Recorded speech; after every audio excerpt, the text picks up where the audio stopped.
राज्याचे क्रीडा मंत्री माणिकराव कोकाटे यांच्या विरोधात नाशिक जिल्हा न्यायालयाने अटक वॉरंट जारी केलं आहे। नाशिक उच्च न्यायालयाने मंगळवारी सदनिका घोटाळा प्रकरणात माणिकराव कोकाटे यांना कनिष्ठ न्यायालयाने सुनावलेली 2 वर्षांची शिक्षा कायम ठेवली होती।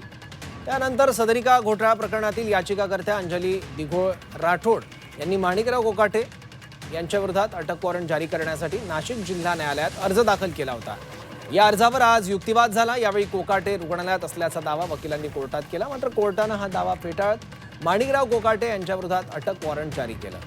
राष्ट्रवादी काँग्रेस पक्षासाठी मोठा धक्का मानला जातोय। त्यामुळे आता अजित पवार माणिकराव कोकाटे यांना मंत्रिपदाचा राजीनामा द्यायला सांगणार का, याकडे सगळ्यांचं लक्ष आहे।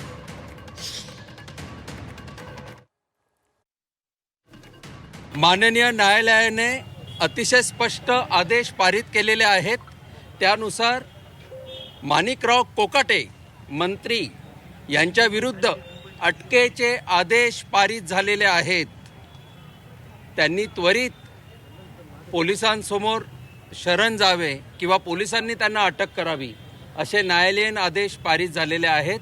कलम 418 CRPC अन्वये मेहरबान कोर्टाने उचित कारवाई पूर्ण केलेली आहे। न्यायालयापुढे असं म्हणण्यात आलं की कोकाटे साहेब रुग्णालयात दाखल आहेत, परंतु हे सबमिशन करताना कोणताही कागदोपत्री पुरावा देण्यात आला नाही आणि त्याच वेळेस न्यायालयाच्या निर्देशनास पोलीस पब्लिक प्रॉसिक्युटर यांनी लक्षात आणून दिलं की कॅबिनेट मीटिंग झालेली आहे, त्यात कोकाटे साहेब होते, नगरपालिकांच्या रॅलीमध्ये होते आणि आता मंत्रालयात आहेत, मुंबईत आहेत। त्यामुळे तब्येत खराब असण्याची जी लंगडी सबब आहे ती न्यायालयाने अमान्य केलेली आहे आणि शेवटी कायद्याची प्रक्रिया पार पडलेली आहे। पुढची प्रक्रिया काय असणार? पुढची प्रक्रिया अटक आणि सरकारवाडा पोलीस स्टेशनने अटक करणे आणि कारागृहात रवानगी करणे ही कायद्याची प्रक्रिया आहे।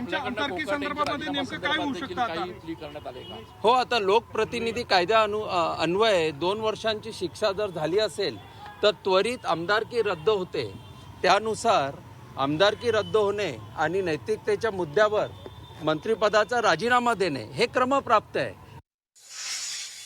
यावेळी जर खरंच स्वतः दिघोळे साहेब असते तर त्यांना खूपच समाधान झालं असतं, पण ठीक आहे, देर आहे दुरुस्त आहे। हा राजकीय आरोप आहे असं कोकाटेंकडनं याआधी सांगण्यात आलेलं होतं की माझे त्यांचे राजकीय वैर न्यायालयीन प्रक्रियेनंतर शिक्षा झालेल्या असल्यामुळे याला कुठेही राजकीय आरोप असं म्हणू शकत नाही। पूर्ण 30 वर्षांच्या लढाईनंतर हा निर्णय आलेला आहे, तर याला कुठल्याही परिस्थितीत राजकीय आरोप कसं म्हणू शकता तुम्ही? ही पूर्ण प्रक्रिया झाल्यानंतर ही शिक्षा झालेली आहे।